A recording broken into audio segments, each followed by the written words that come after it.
Hey everyone, welcome to the show. Have you ever thought about what it would be like to live like so deep undercover that the people you're closest to, the people you consider friends, are actually the very people that, you're trying to bring down? It's pretty intense. It's a tough life, for sure. Yeah, and that's the life that FBI Special Agent Scott Payne lived for years and years, and that's what we're going to be diving into in this episode, right into that world. Yeah, we're diving into a book called Codename, Pale Horse. Okay. It's a nonfiction memoir, Mm-hmm. undercover memoir. It's co-authored by Payne himself and Michelle Shepard. Okay.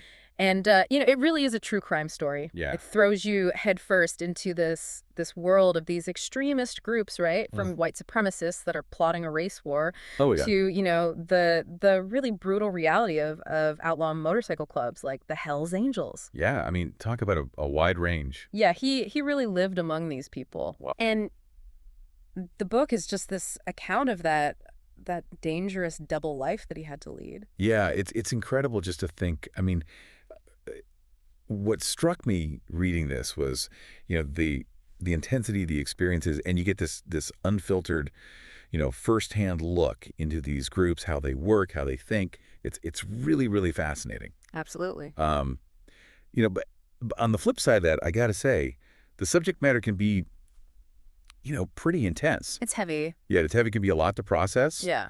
And you can't help but feel for him and his family just with the sacrifices that they had to make. Absolutely. So overall, I would give Codename Pale Horse a solid 4 out of 5 stars. Yeah, I think that's fair, for sure. Yeah. I mean, getting that level of access into these groups, right? These secretive groups, often violent groups, it's fascinating and it's deeply unsettling at the same time. Absolutely. Because, he wasn't just an observer. Right. He was embedded. He was building trust with these people over years. Wow. All while knowing that if his cover was blown, Yeah. the consequences could be absolutely devastating.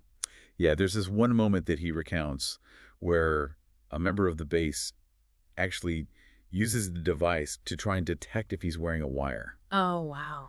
And you can just feel the paranoia, in these groups. And that constant threat of exposure is just, it adds this whole other layer of tension, to the whole story, to the whole narrative. Absolutely. And then, he talks about their training camps and how they're actively preparing for violence and stuff like that. And it's just, it's a real stark reminder that these aren't just, online echo chambers. Right. These are real world threats that we're dealing with here. Absolutely. And I think, what's so fascinating about his story is that it kind of reflects the evolution of undercover work in a way. He touches on a time when things were a lot less structured, a lot less formal within the FBI, where agents were kind of given a lot of leeway to develop their cases, Wow. He came in, in this time where things are starting to become a bit more formalized. Interesting. He was actually trained by Donnie Brasco, which is incredible. Oh, wow. That's amazing. But it just shows how, there was this blend of innate skill and learned technique that was crucial for success in this high stakes environment, right? Yeah. And it makes you wonder, how those earlier, less regulated approaches, how they might compare in terms of risk and reward. Yeah, I mean, he just seems to have this natural ability to connect with people, which, I mean, you wouldn't think that would be, very possible considering, the extreme ideologies of the groups that he's infiltrating. Yeah, it's pretty remarkable. Yeah, he talks about his background a little bit. He talks about how, he got into a little bit of trouble, actually, for being a little too enthusiastic in a high school talent show. And then even working in a gentleman's club. Okay. Which he actually said was good preparation for dealing with a diverse and sometimes unpredictable clientele. Interesting. Which included members of the Hells Angels. So wow. It's pretty interesting stuff. Yeah, it's amazing how those seemingly, disparate life experiences actually kind of came together and honed his effectiveness as an undercover agent. Yeah, for sure. His understanding of social dynamics and his ability to build rapport. I mean, these weren't just skills that he picked up in training, right? Right. These were developed through these real world interactions that he had long before he even joined the FBI. Yeah, for sure. I think it's interesting, too, how he integrates aspects of his personal life into the book. He talks about his faith and the support he's received from his church, and you can really see this human element that's present, in this incredibly demanding job. Like, he's not presented as some, infallible super spy or something like that. Right. He's open about his mistakes and the challenges that he faced, both professionally and personally. And I think that vulnerability just makes his story even more relatable Absolutely. and impactful, for the reader. And I think, that vulnerability is just, it's so crucial for us to understand the psychological burden of this work. I Yeah. mean, he talks pretty openly about the strain that this put on his marriage. Wow. The feeling of being disconnected from his family, Mm-hmm. and eventually, experiencing this kind of emotional breaking point after years and years of living this double life. Yeah. It raises this important question about the long-term sustainability Right. of deep undercover work, Yeah. and what kind of support systems do these agents really need? Yeah, I think that's a really important question. And the book's not just focused on one type of extremist group. He goes into his experiences infiltrating outlaw motorcycle clubs. Right, And those presented their own set of challenges. for sure. It was often more about, navigating criminal enterprises, physical confrontations. He even describes, having to fight to maintain his cover. Wow. So, I mean, each group presented its own unique set of dangers and required, a different approach. Yeah, I mean, when you think about the contrast between those motorcycle clubs and groups like the Base, Right.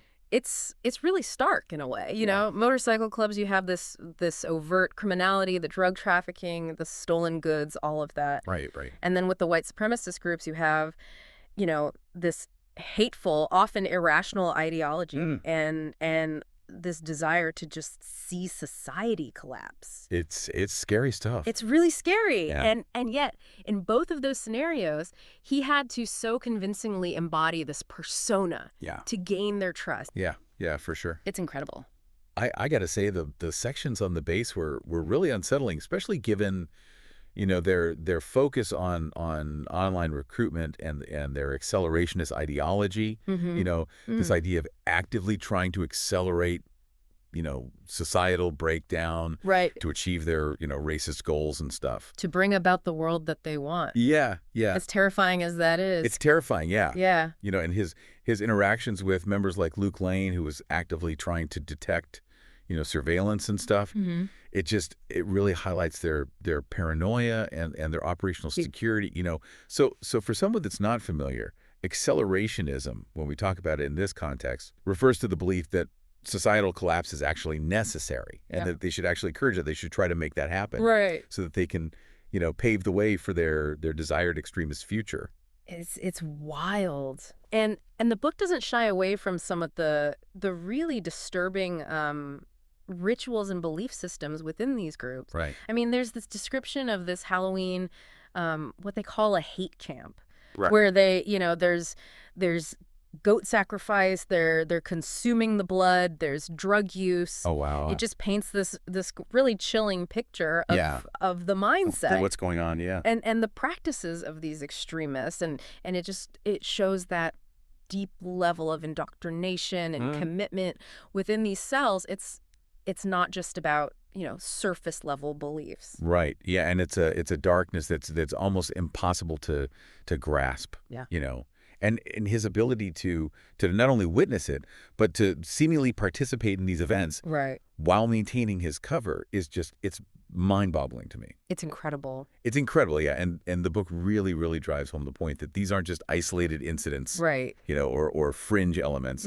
These groups are organized. Absolutely. They're actively recruiting, Yeah, and they have a very dangerous and hateful agenda. for sure. Yeah, and his work, it wasn't just about gathering information, it was fundamentally about preventing potential acts of violence. Absolutely. And the book recounts these instances where his timely interventions, even if it was just subtly delaying something they had planned, Right. it likely averted, significant harm. Absolutely. And his persistence in the face of this constant danger and the psychological strain is just, it's truly remarkable. Yeah, and it really underscores the impact, the real world impact Yeah. of this kind of undercover work. All right, so that brings us to the end of this deep dive into the world of undercover extremism through Scott Payne's experiences in Codename Pale Horse. Yeah. I mean, from the close calls to the psychological toll of living this double life, it's just an incredible story, and it offers this unique glimpse into a world that most of us will never see. Yeah, it's a powerful story. It really is. And I think what's so fascinating about it is, it highlights the evolving nature of these extremist threats and Mm-hmm. the really critical role that undercover work plays in understanding and disrupting these groups. Mm-hmm. It's not just about the dedication and the bravery of the agents involved, but it's also about the motivations Right. and and the beliefs that can drive individuals down this path of extremism. It's a complex issue for sure. It really is. Yeah, So what does this all mean for you?